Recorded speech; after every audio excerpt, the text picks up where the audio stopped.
우리 요한복음 3장 같이 보시도록 하겠습니다.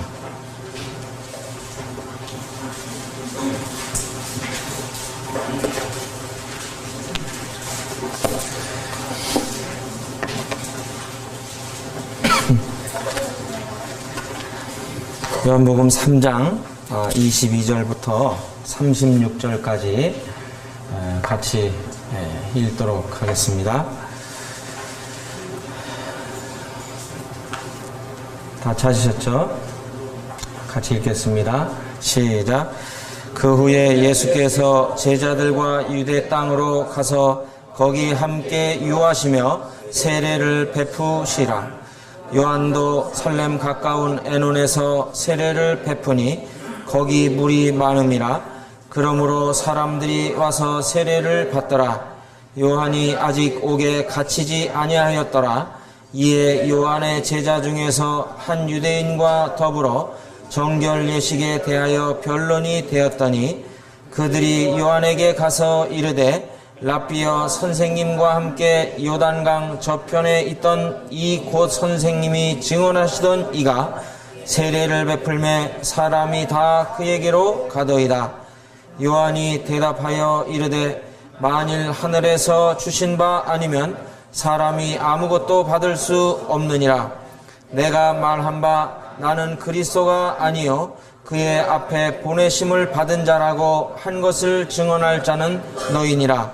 신부를 취하는 자는 신랑이나 서서 신랑의 음성을 듣는 친구가 크게 기뻐하나니 나는 이러한 기쁨으로 충만하였노라. 그는 흥하여야 하겠고 나는 쇠하여야 하리라 하니라. 위로부터 오시는 이는 만물 위에 계시고 땅에서 난 이는 땅에 속하여 땅에 속한 것을 말하느니라. 하늘로부터 오시는 이는 만물 위에 계시나니 그가 친히 보고 들은 것을 증언하되 그의 증언을 받는 자가 없도다. 그의 증언을 받는 자는 하나님이 참되시다는 것을 인쳤느니라. 하나님이 보내신 이는 하나님의 말씀을 하나니 이는 하나님이 성령을 한량없이 주심이니라. 아버지께서 아들을 사랑하사 만물을 다 그의 손에 주셨으니 아들을 믿는 자에게는 영생이 있고 아들에게 순종하지 아니하는 자는 영생을 보지 못하고 도리어 하나님의 진노가 그 위에 머물러 있느니라.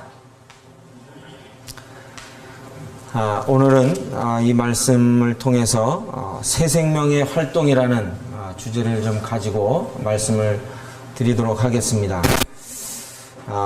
우리가 지난주에 말씀을 보셨습니다만 이 거듭난다는 것은 인간의 능력이나 방법 또 노력의 산물이 아니라고 하는 사실을 알고 있습니다. 이 거듭남은 순수하게 그 하나님의 활동이고 하나님의 능력입니다. 이 성령님으로 거듭나게 하셔서 구원받기 전과 차원이 다른 그 삶으로의 이 전환이 이루어지게 하시는 분은 하나님이십니다.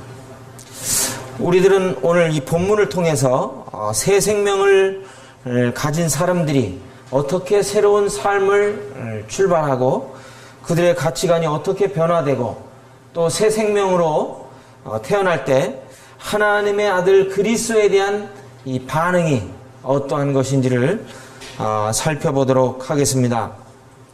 먼저 여기 새 생명은 바로 이 침례를 통해서 옛 자아는 죽고 새 생명을 알리는 시작점이 된다고 하는 사실입니다.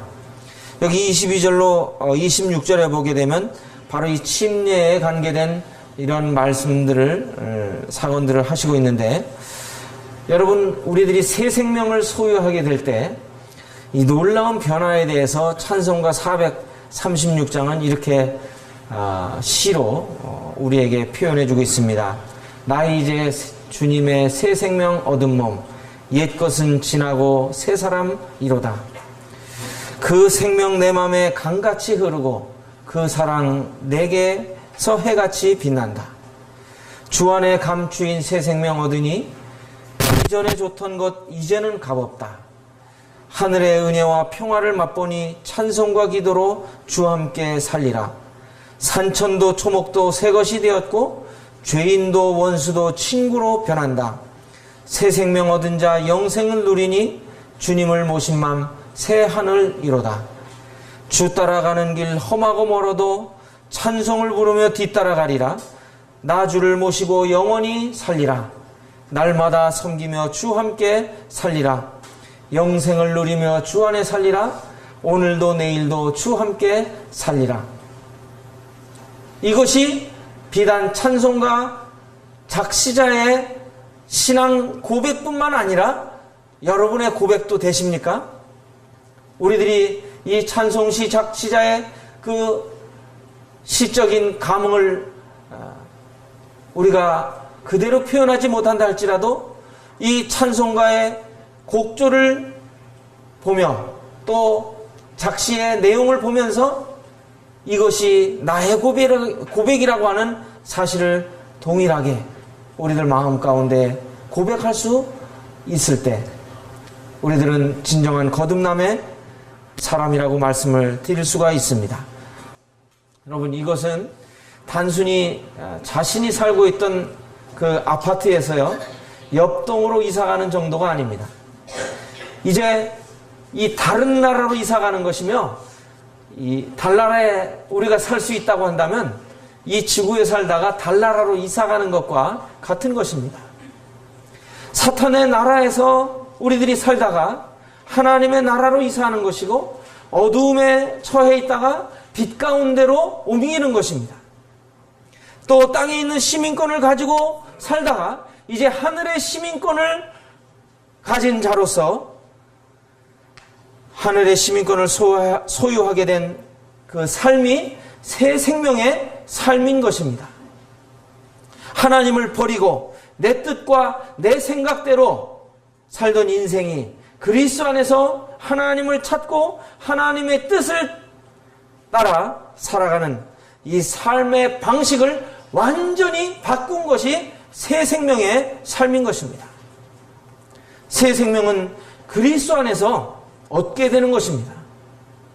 새 생명을 얻은 사람들은요, 새로운 삶의 방식을 이제 시작하는 결단과 각오를 요구받고 있습니다. 성경은 이를 일컬어 침례라고 말씀하십니다. 어떤 이들은요, 구원받으면 하늘나라에 가게 되었으니까 침례가 필요 없다고 말하기도 합니다. 그래서 성경에도 구원받은 강도가 침례받지 않고 천국 가지 않았느냐, 이런 변명을 하면서 그 침례 필요 없다는 이러한 주장을 하기도 합니다. 물론 그 침례 받았다고 천국 가는 것은 아닙니다. 구원받았기 때문에 천국 가는 것입니다.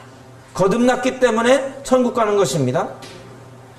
침례는 천국을 위한 조건은 되지 않지만 천국 시민다운 삶을 살기 위한 조건이 되는 것입니다. 신약에는 두 가지 예식에 대해서 주님이 명령하셨는데, 첫째는 침례요, 두 번째는 이 만찬입니다. 거듭난 사람은 바로 이 침례받을 것을 주님이 명령하시고 있습니다. 본문에서도 보면 예수님께서 그 침례 베푸시는 장면이 나오잖아요. 요한도 침례를 베풀었지만 그 요한의 침례는 사람들이 죄악된 길에서 이제 하나님께로 돌이키게 하는 회개의 침례였다고 한다면, 예수님의 이 침례는 이 거듭난 자가 새 생명을 살기 위해서 옛 자아가 죽고 새로운 생명의 탄생을 알리는 이러한 예식입니다. 여기 25절에 정결 예식이라고 표현된 이 침례는 이제 이 죄를 씻고 새로운 심령으로 하나님의 기뻐하시는 거룩한 삶을 살기 위한 출발이라고 말씀드릴 수가 있습니다. 구원받기 전엔 어떻습니까? 습관적으로 행하던 이 하나님의 뜻에 반한 이 모든 그 악행, 이것을 버리고, 그리고 이제 악행의 주체가 되었던 그 나는 죽고 내 안에 그리스도의 생명이 사신다라고 하는 이 고백을 침례를 통해 드러나게 하는 것입니다. 침례는 옛 자아가 죽었다는 공적인 고백입니다.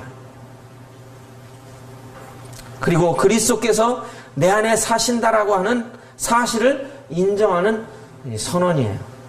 그래서 갈라디아서 2장 20절에 뭐라고 말씀하세요? 나는 죽고 누가 사시는 거예요? 그리스도가 사시는 것입니다. 로마서 6장 3절로 5절에 보게 되면 영적 침례와 그리스도와의 연합의 진리는 침례라고 하는 이 예식을 통해서 선언되고 공표되고 간증으로 세상의 성도들 앞에 하나님 앞에 알리는 것입니다. 그래서 침례의 본질은 뭐예요? 옛 자아의 죽음과 그 새 생명의 탄생의 시작을 알리는 이 공적인 간증입니다. 저를 따라 해보세요. 침례 받으신 성도님들은 이 침례는 아니 이제 여기부터 나는 죽고 내 안에 그리스도께서 사신 것입니다. 이것이 침례를 통해서 이 신앙 간증으로 나타나는 거예요. 이 새 생명은 바로 이 침례로부터 시작되는 것입니다. 물론 구원으로부터 시작됩니다만 이제 모든 사람에게 이 침례를 통해서 나는 이제 새 생명을 얻은 자로서 활동을 한다. 하나님의 자녀로서의 삶을 산다.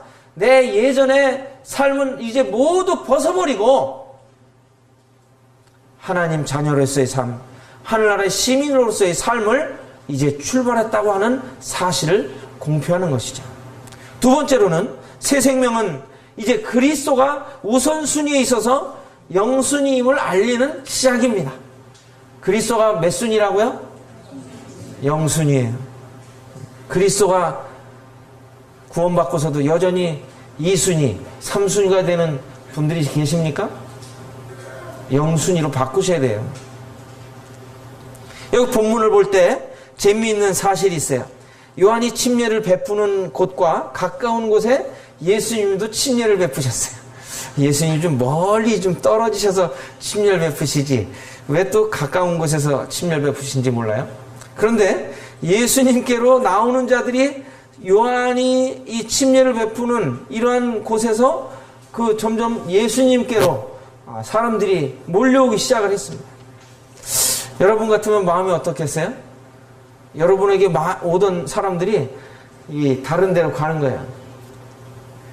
예를 들어서 장사를 한다고 할 때 여러분들이 치킨집을 하는데 지금 롯데마트에서 이제 싸게 파니까 사람들이 그리 다 몰려가요. 여러분들 마음이 어떻겠어요? 예? 애간장에 타고 이거 망하는 거 아닌가 생각을 할 수 있겠죠. 여기 우리가 이 본문을 통해 교훈받을 수 있는 것은요, 비교의식은 이 시기심을 불러 일으키기 때문에 위험하다는 사실을 우리들이 깨닫게 됩니다. 그리스도 안에 있으면 오히려 하나 더하기 하나가 될 때 이 둘이라고 하는 새로운 활력을 불어넣어 줄 수 있는 기회임을 기억해서 오히려 감사하고 찬양해야 되는데 우리들이 이러한 사실을 깨닫지 못하고 주님 안에 우리의 마음을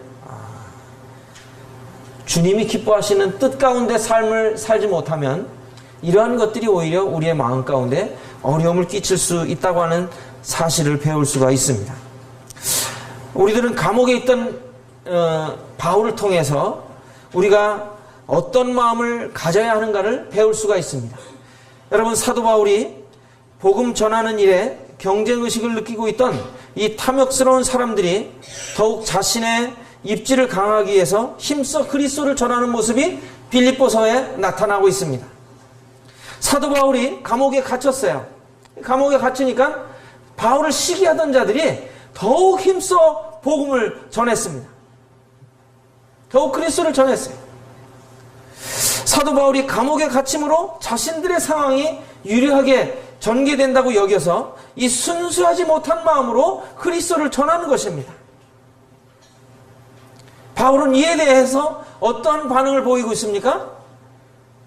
그들의 동기가 순수하든 악하든 분명치 않든 간에 신경 쓰지 않았습니다. 그들 가운데 누구라도 입을 열 때마다 그리스도가 전파되는 것으로 기뻐하고 기뻐했습니다. 우리도 어떻습니까? 내가 꼭 그리스도를 전해야만 성에 찹니까? 다른 사람이 그리스도를 전하면 내가 전해야 되는데 하는 마음으로 마음속에 시기심을 품고 있지 않습니까? 바울은 그렇지 않았습니다. 우리는 다른 이들이 어떤 동기로든 그리스도를 증거하면 바울과 같이 기뻐하고 감사하는 마음을 갖는 마음이 필요합니다. 주 안에서 전도나 봉사나 신령한 일을 행할 때 순전하든 그렇지 않든 주님께서 영광을 받으신다고 한다면 우리도 또한 기뻐하고 기뻐하는 여유의 마음이 중요한 것입니다. 제자들이 그 보고를 받은 요한은 어떤 마음을 가졌을까요? 제자들이 예수님께로 가는 사람들이 이렇게 많이 늘어난다고 하는 것을 요한에게 와서 보고하고 있어요. 그때 요한의 마음이 어땠어요? 자신은 메시아가 아님을 분명히 알고 있었습니다. 자신은 다만 메시아의 길을 준비하는 일꾼이라는 사실을 분명하게 인식하고 있었습니다. 자신은 신랑이 아니라 신랑 옆에 들러리와 같은 존재라는 사실을 명확히 하였습니다. 여러분, 조연 역할을 하지 않으면 주연이 빛날 수 있어요, 없어요? 빛날 수 없어요. 조연은 조연 역할을 해야 돼요. 조연이 주연같이 하면 어떻게 되겠어요? 영화 망치는 거죠. 여기서 주연이신 신랑은 누구세요? 예수 그리스도세요. 그리스도가 드러나야 돼요. 그리스도가 영광을 받으셔야 되는 거예요. 그는 예수님을 드러낼 위치의 일꾼이었지 자기가 드러날 사람이 아닌 것입니다. 자신은 사라지고 주님이 나타나야 할 것을 여기 고백하고 있습니다. 뭐라고 그래요? 나는 흥하여야겠고 그는 흥하여야겠고 나는 쇠하여야 하리라. 근데 우린 저같이 그럴 수 있어요. 나는 흥하여야겠고 주님은 쇠하여야 하리라. 이러면 안 되는 거죠. 우리는 자기 영광을 쫓아갈 수 있고 자기 영광을 드러낼 수 있는 거예요. 그게 주님은 우리에게 뭐라고 요구하세요? 그는 흥하여야겠고 나는 쇠하여야 하리라. 다시 한번 고백을 합시다. 나는 쇠하여야겠고 주님은 흥하여야 하겠다. 이것이 우리 삶 속에도 동일하게 이루어져야 하는 것입니다. 예수님은 누구세요? 주가 되십니다. 요한은 자신이 예수님을 따라가야 할 자라고 하는 사실을 알고 있었습니다. 주종의 관계를 잊어버리면 어떤 결과가 빚어집니까? 교만해집니다. 교만해지고 결과는 책망을 받게 되어 있습니다. 여러분, 종을 곱게 양육하면 뭐라고 그랬어요? 자식인 채 하리라 그랬어요. 자문에 보면 종을 곱게 양육하면 자식인 채 하리라. 이렇듯이 우리들이 사람들로부터요 사랑과 존경을 받게 되면 영광을 돌려드려야 할 하나님을 잊어버리게 되고 자신이 뭐가 된 것처럼 착각하게 되는 실수를 범하는 것입니다. 우리는 신앙생활 속에서요 늘 존귀 영광 모든 권세 주님 홀로 받으소서 멸시천대 십자가는 제가 지고 가오리다. 이런 고백을 늘 해야 돼요. 우리 오후 시간에 영적 성장에 대해서 공부를 하고 있습니다만 이러한 것들을 위해서 오늘도 이제 그 자기 부인에 대해서 다시 한번 말씀을 드리겠습니다만 자기를 부인하는 거예요. 주님 제가 아닙니다. 주님이십니다. 이 고백을 매일매일 우리들 삶 속에 하는 것입니다. 장로나 집사가 교회의 높은 위치를 보장해주는 직분이 아닙니다. 오늘날 돈장로, 돈집사 이런 말이 왜 나오고 있습니까? 이게 교회에서의 자기의 신분, 자기의 위치를 정한다고 생각하는 거예요. 오히려 으뜸이 되기 위해서는 주님은 뭐라고 말씀하세요? 섬기는 자가 되어야 한다고 말씀하신 이 주님의 권면을 우리들이 잊어서는 안 되는 것입니다. 주님께서 나의 주가 됨을 고백하는 사람은 절대 교만해질 수가 없습니다. 주님께서요 그 제자들에게 너희는 나를 누구라 하느냐 이렇게 질문하셨습니다. 그때 제자들이 그 질문을 들으면서 그중 한 제자가 베드로가 뭐라고 합니까? 뭐라고 그랬어요? 네. 주는 그리스도시요 살아계신 하나님의 아들이십니다. 한번 해보세요. 같이. 자, 시작. 주는 그리스도시요 살아계신 하나님의 아들이십니다. 이 고백은 주님의 몸된 교회인 각 지체들의 동일한 고백이며 또 주님의 몸된 교회의 동일한 신앙 고백이어야 합니다. 또한 부활하신 그리스도의 모습을 보지 못한 도마를 위해서 제자들 가운데 다시 주님께서 나타나셨을 때 도마가 그리스도를 향해서 뭐라고 고백하죠? 그건 모르겠어요? 요한복음 20장 28절에 보면 나의 주시요 나의 하나님입니다. 예? 도마는 그동안 예수님을 자기보다 조금 더 월등한 선생님, 선지자 이 정도로만 알았습니다만 부활하신 예수 그리스도를 자신이 직접 뵙고 그 손에 손가락을 옆구리에 손을 넣어보라고 말씀하신 이 주님의 말씀 앞에 굴복하였습니다. 뭐라고 굴복하나요? 나의 주시요 나의 하나님이십니다. 여러분, 우리가 주님 앞에 1대1로 인터뷰하면서 이런 고백을 하신 적이 있으십니까? 나의 주시요 나의 하나님이십니다. 이것은 모든 성도들의 마음에서 우러나오는 고백이어야 합니다.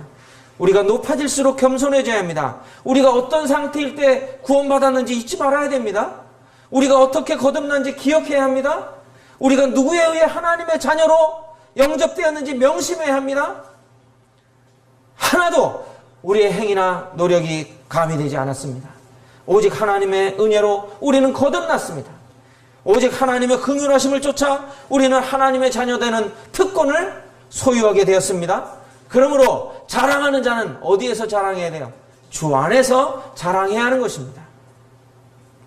우리는 사람을 쫓아가는 것이 아니라 오직 그리스도를 쫓아가면서 또 그분의 인도하심을 따라 걸어가야 합니다. 그래서 매일 말씀을 상고하고 묵상하면서 깊은 샘에서 맑은 물을 길어내듯이 하나님의 신령한 그 말씀 속에서 나의 영혼을 소성케 하고 내 영혼의 능력과 힘을 더해줄 수 있는 그 말씀을 길어내야 하는 것입니다. 사람의 말을 듣고 쫓아가는 것이 아닙니다. 예수 그리스도께서 주가 되십니다. 그러므로 우리들이 교회 인도자들이나 교사들은요, 사람들이 자기를 따르게 하도록 인기몰이를 해서는 안 되는 거예요. 그들이 따라야 할 그리스도를 주목하게 만들 때 그 사람이 참된 인도자요, 참된 교사인 것입니다. 근데 사람들이요, 참 어리석어요. 주님을 바라봐라, 주님을 따라가라 그러면은 그 사람 말은 안 들어요.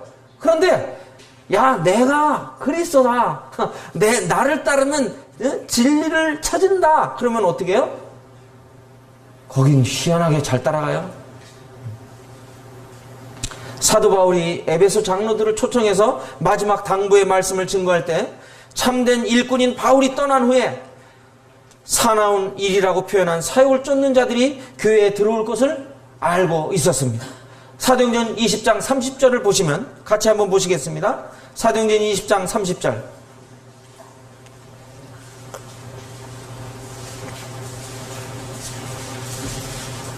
이건 정말 중요한 말씀이기 때문에 우리 형제 자매님들이 꼭 보셔야 됩니다.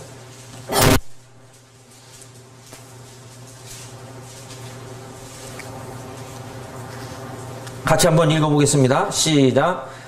또한 여러분 중에서도 제자들을 끌어 자기를 따르게 하려고 어그러진 말을 하는 사람들이 일어날 줄을 내가 아노라. 여러분, 사도 바울이 이런 그 이야기를 권면하고 있습니다. 주님이 나의 삶의 주가 되시지 않으면 육신의 욕망이 솟구쳐 올라 사람들을 자기의 종으로 삼으려고 하는 자들이 일어날 것을 사도 바울은 예견하고 있었습니다. 바울은 이에 대한 대처가 뭐라고 말씀하십니까? 바울이 거기서 영원히 떠나가지 않는 것이 아니었습니다. 사도 바울은 바로 그러한 그 위기에 처한 교회를 은혜의 말씀에 의탁하고 있는 모습을 봅니다. 이 은혜의 말씀을 이래 의탁하는 것은 무슨 의미입니까? 바로 우리들이 하나님의 말씀에 창념하고 묵상하며 매일의 삶 속에서 주님과의 이 교제의 끈을 놓지 않을 때 이러한 위험한 일을 당하지 않을 것이라고 하는 사실을 사도 바울은 깨닫고 있었습니다. 인도자들의 성공적 사역은 무엇입니까? 하나님의 뜻을 밝히 성도들에게 보여주고 하나님의 뜻을 따라 살아가도록 할 때 사역의 진정한 성공이라고 저는 담대하게 말할 수가 있습니다. 그래서 이 사역자는 감춰지고 또 교사는 감춰지고 주님이 높임을 받으시는 그런 사역, 이것이 진정한 주님 안에 몸된 교회 안에서의 사역입니다. 주님을 따르는 것이 마땅함을 이 침례 요한은 분명하게 인식하고 있었던 것을 봅니다. 우리들도 우리 삶의 순위에 있어서 누가 드러나야 되십니까? 주님이 드러나셔야 돼요. 주님이 우리의 삶의 영순위가 되어야 되고 주님이 우리 삶의 모든 것이 되셔야 되고 모든 일을 할 때 어떤 일을 할 때든지 주님의 뜻을 분별하며 주님의 뜻을 최우선으로 삼는 사람들에게 있어서 주님은 그들을 결코 실망시키지 않으실 것입니다. 세 번째로 새 생명은 하나님의 아들과 올바른 관계를 맺음으로 시작됨을 31절로 36절을 보면 우리가 알 수가 있습니다. 우리가 따라가야 할 그리스도는 어떤 분이십니까? 그분은 높은 지위를 소유한 분이셨습니다. 어느 정도 높은 지위이세요? 그분은 위로부터 오신 분이었습니다. 그분은 만물 위에 계시고 만물을 통치하시고 만물을 소유하신 이러한 분이셨습니다. 땅에서 난 사람은요, 땅에서 매여 땅의 언어로 말하지만 하늘에서 나신 분은 차원이 다른 것입니다. 우리가 세상에서 4대 성인 중에서 예수 그리스도를 포함합니다만 다른 세 사람과의 차이를 아십니까? 다른 세 분은 이 세상에서 여전히 훌륭한 성인 군자의 호칭으로 이렇게 우리들이 부르고 있습니다만 여전히 어디에 속한 사람들이에요? 땅에 속한 사람들입니다. 그러나 그리스도는 어디에 속하신 분이에요? 하늘에 속하신 분입니다. 이것이 그 세 사람과 다른 점입니다. 그분은 땅에 속한 것이 아니라 하늘에 속한 위로부터 오신 분입니다. 그분은 하늘에서 직접 보고 들은 것을 증거로 제시하십니다. 하지만 아무도 그 같은 사실에 관심을 두셨다고 말하고 있어요? 두지 않았다고 말하고 있어요. 여기 성경에 보면 관심을 두지 않았어요. 그 하늘로부터 오신 그분께서 하늘의 진리를 땅의 언어로 이야기할 때 오히려 핍박하고 대적하고 멸시하고 십자가에 못 박지 않았습니까? 여러분은 그 예수 그리스도를 대하실 때 어떠한 태도로 대하시겠습니까? 바로 그분은 단순히 역사적 인물로 존재하셨던 분이 아니라 하늘로부터 오신 참 하나님이시고 성자 하나님이셨습니다. 그분을 여러분들은 소홀히 대하지 마시기 바랍니다.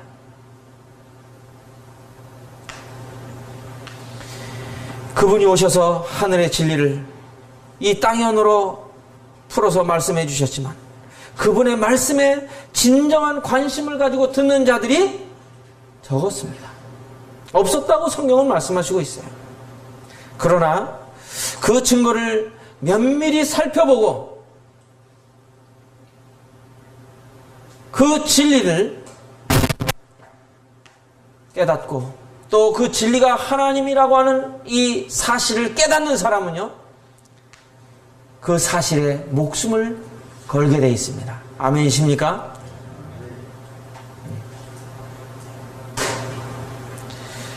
그렇지 않습니까? 여기 우리가 이 세상에서 가장 강한 사람이 누구죠? 가장 힘이 센 사람입니까? 뭐 K1에서 챔피언을 한 표도로입니까? 아니면 권력이 가장 큰 대통령입니까? 아니면 이 세상 누구보다 가장 지혜로운 현인입니까? 아니면 돈이 많은 사람입니까? 아닙니다.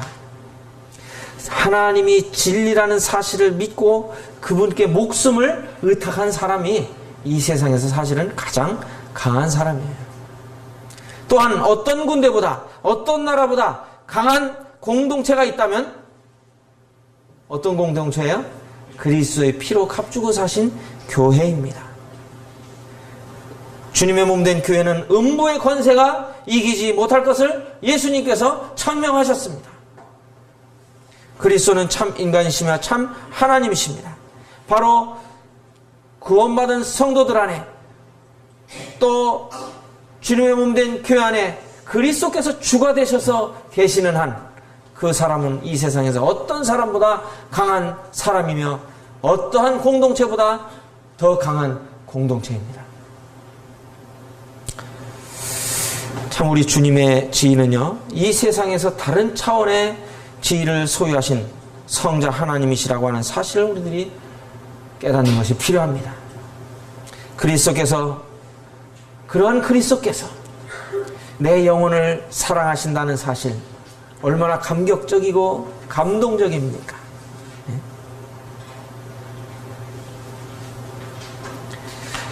나를 사랑하사 나를 위하여 자기 몸을 버리신 그분이 그리스도이십니다. 그러니 그분의 사랑을 입은, 그분의 피로 말미암아 구원받은 우리들이 얼마나 존귀한 자예요. 여러분 옆에 분을 보시고 당신은 존귀한 자입니다, 이렇게 한번 얘기해 보세요. 당신 옆에 앉아서 제가 영광입니다, 이렇게 얘기해 보세요.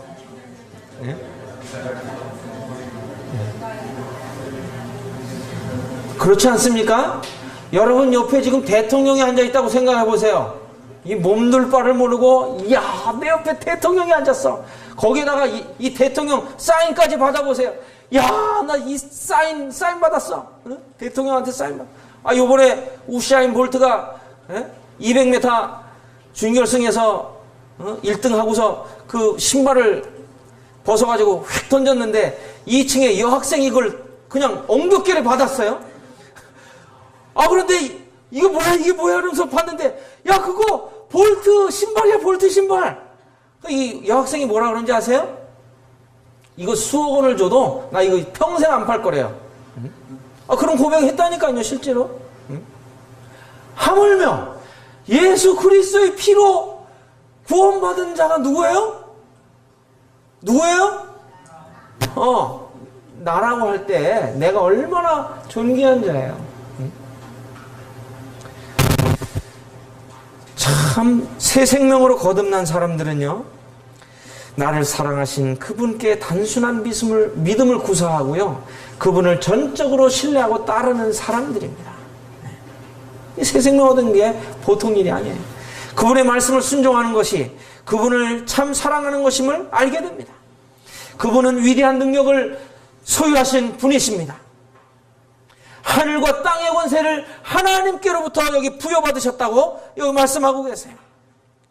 아들을 믿는 우리에게 능력의 원천이 되시는 성령을 이제 그리스도께서는 조금씩 나눠주시는 것이 아니라, 여기 보면 뭐라고 말씀하세요? 34절에 성령을 어떻게 나눠주신다고 말씀하십니까? 한량없이, 한량없이, 성령님을 한량없이 나눠주신대요. 그러니까 구원받은 성도들에게도 그 능력이 여기에 어떻게 드러납니까? 한량없이 드러나는 거예요. 여러분, 이 성령님의 능력, 하나님의 능력이 이 새 생명을 얻은 삶 속에 한량없이 드러나고 있습니까? 여기 주님은 말씀하시잖아요. 성령을 한량없이 나눠주신다고 그러시잖아요. 저 따라해보세요. 오늘 따라하는 거 많이 하는데, 한량없이, 아니 그냥 한량없이 그렇게 하지 마시고 한량없이 나눠주셔요. 새 생명으로 거듭난 사람들은요, 성령으로 거듭난 사람들로서 성령께서 우리 가운데 내주하시고 성령의 충만함을 계속 유지하며 걸어가도록 능력을 더하시는 분이십니다. 그래서 3주간에 걸쳐서 제가 주간 소식지에 성령의 9가지 열매에 대한 맥도날드 형제님의 글을 실었는데요, 우리 삶 속에 이 9가지 열매가 맺히고 능력으로 꽃피우고 있습니까? 그 사람들을 사랑하고 주님을 사랑하는 것도 그냥 겨우겨우 사랑하고, 내가 이만큼 사랑했는데 저 사람은 나를 사랑해 주지 않는 것 때문에 속이 부글부글 끓고, 이런 사랑으로 사랑합니까? 하나님의 사랑은 어떤 사랑이에요? 아가페적 사랑이라고 말씀드렸잖아요. 아가페 사랑이 뭐예요? 한량없이 주는 사랑이 아가페 사랑 아니에요? 근데 나는 조금 줘놓고서 굉장히 많이 준 것처럼 과대 포장해놓고 상대방이 그거 몰라주면은 섭섭해하고 원망하고 불평하고 그런 삶을 살지 않습니까? 성령님이 우리 안에 한량없이 그 능력을 부어주신다고 한다면, 아까 436장에 뭐라 그랬어요? 주 안에 감추인 새 생명 얻었을 때 원수도 죄인도 친구로 변한다. 성령의 능력은요, 고난 속의 위로를 얻으며 약함 속의 강함을 경험하고요, 미움과 무관심 가운데 사랑을 꽃피우게 만들고요, 핍박 속에 기쁨을 누리게 만드는 힘이 있습니다. 이럴 때 아멘 하셔야 돼요. 그냥 듣고 고개를 깨우깨우 이상한데 난 안 그런데 이러지 마시고, 내가 이상한 거지 주님 말씀이 이상한 게 아니에요. 그렇죠? 부족함 속에 풍성을 경험하고요, 세상에서 누리지 못하고 경험하지 못한 초월적인 하나님의 능력을 경험하는 삶입니다. 사탄의 왕국을 흔들어 놓으며 무너뜨리는 넉넉한 힘을 가지고 있습니다. 성령의 능력은 사도행전적 삶을 가능케 합니다. 초대교회 성도들의 뜨겁고 능력 있는 삶은 성령의 전적인 인도와 지배를 받게 될 때 가능함을 보여주는 이런 모델 케이스로 우리에게 보여주신 것입니다. 구체적으로는 사도행전 4장 42절에 뭐라고 말씀하세요? 저희가 사도들의 가르침을 받아 서로 교제하며 떡을 떼며 기도하기를 전혀 힘썼다, 이렇게 말씀하고 있어요. 여러분, 이러한 것들이 오늘 우리에게 드러나는 게 된다고 할 때 참 이 성령님의 능력으로 말미암아 우리들도 이런 삶을 살 수가 있는 것입니다. 여러분, 이런 삶을 갈구해 보십시오. 갈망해 보십시오. 지레 겁먹고 간구조차 하지 않는 두려운 마음을 떨쳐버리고 하나님의 능력의 기쁨과 위대함을 갈구할 때 성령의 능력을 따라 살아가는 것이 무엇인지를 가르쳐주고 인도해 주실 것입니다. 여러분, 그리스도의 경우를 보십시오. 여기 보면 아버지께서 아들을 사랑하셨습니다. 깊은 사랑의 관계, 깊은 신뢰의 관계는 어떤 결과를 본문에서 보여주십니까? 하나님께서 만물을 다 그의 손에 맡기셨습니다. 그래서 아들이신 그리스도 예수를 믿고 신뢰하는 사람은 누구나 온전한 영원한 생명에 참여하는 축복을 경험하게 되는 것입니다. 여기 3장 36절에 보면 뭐라고 말씀하세요? 아들을 믿는 자에게는 뭐가 있습니까? 영생이 있다는 말씀을 하셨습니다. 바로 이 영생이 있다는 말씀 속에 아들이신 그리스도께서 소유하신 만물의 풍성함이 포함되어 있는 것입니다. 그래서 예수 그리스도를 믿을 때 영생을 얻으면 그 풍성함을 누구도 소유하게 되는 것입니까? 예수 그리스도께서 소유하고 계시듯이 우리들도 소유하게 되는 것입니다. 여러분, 영생의 풍성함을 누리고 계십니까? 그분과 이 모든 것을 공유하며 함께 누리는 축복된 자가 되는 것입니다. 어떻게 가능한가요? 어떻게 가능하죠? 어떻게 이 영생의 풍성함을 함께 주님과 누릴 수 있습니까? 여기 말씀하시잖아요. 아들을 어떻게 하는 자는? 믿는 자는. 얼마나 단순해요. 얼마나 간단해요. 아들을 믿는 자는 영생이 있고 이 말씀 속에 하나님의 모든 것이 포함되어 있습니다. 여러분, 그리스도를 믿는다는 것은 추상적이거나 이론적인 것이 아닙니다. 그리스도를 믿는다는 것은 하나님과 예수님께서 모든 것을 함께 공유하셨듯이 주님과 우리와 함께 모든 것을 공유하는 것을 의미하는 것입니다. 그러나 어두움 가운데 그 아들을 신뢰하지 않고 외면하는 사람은 그 영생을 보지 못하고 도리어 하나님의 진노가 그 위에 머물게 되는 결과를 가져옵니다. 아직 이 자리에 영생을 소유하지 못하신 분이 계십니까? 아들이신 예수 그리스도를 믿으심으로 영생의 풍성함을 누리게 되시길 바랍니다. 그렇지 않으면 어떻게 돼요? 하나님의 진노를 피할 길이 없다고 말씀하시고 있습니다. 이처럼 새 생명은 위대한 탄생을 통해 얻게 되는 것입니다. 새 생명은 침례를 받음으로 내가 아닌 그리스도의 생명으로 살아내는 복된 경험입니다. 두 번째로 새 생명은 내가 아닌 그리스도를 전적으로 인정하고 주로 섬길 때 얻는 축복의 시작입니다. 또한 새 생명은 세 번째로 나를 사랑하신 그분과의 관계 속에서 참된 믿음으로 반응함으로 영생의 풍성을 누리는 참된 복을 가져옵니다. 여러분, 새 생명으로 태어난 모든 분들이 이 세 가지 교훈을 기억하면서 복된 인생임을 이웃들에게 전도로, 삶으로 보여주는 기회를 얻게 되시길 바랍니다. 그리고 또한 새 생명을 얻지 못하신 분들이 계시다면 바로 하나님께서 요구하시는 이 하나님의 아들이신 그리스도를 믿음으로 영생을 소유해서 복된 인생으로 출발하시는 기회가 되시기를 간절히 바랍니다. 기도하겠습니다.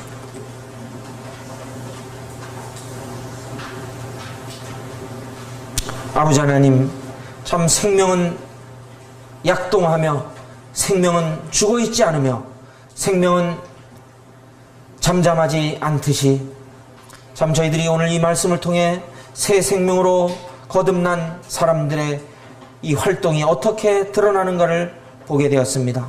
새 생명은 침례를 받음으로 말미암아 그리스도의 생명으로 살아내는 삶이며 또한 내가 아니고 또 사람을 의지하는 것이 아니고 오직 그리스도를 전적으로 인정하며 그리스도가 나의 삶의 주가 되심을 깨닫고 주님을 섬길 때 얻게 되는 축복의 시작이며 또한 새 생명은 바로 나를 구원하신 그분을 참된 믿음으로 믿을 때 그분 안에 있는 그 영생의 풍성함을 누리게 되는 참된 복을 가져오는 사실을 알게 되었습니다. 아버지 하나님, 오늘 이 가운데 계신 모든 형제자매님들이 이 영생의 풍성함을 충분히 누리며 주님을 찬양하고 감사하는 삶이 되게 하여 주시고 또 아직 영생을 얻지 못하신 분들이 계시다면 예수 그리스도를 믿으심으로 말미암아 이 주님이 허락하신 영생의 복을 누리며 하나님을 찬양하는 복된 생애가 되게 하여 주시기를 간절히 소원합니다. 주께 감사하며 예수님 이름으로 기도하였습니다. 아멘.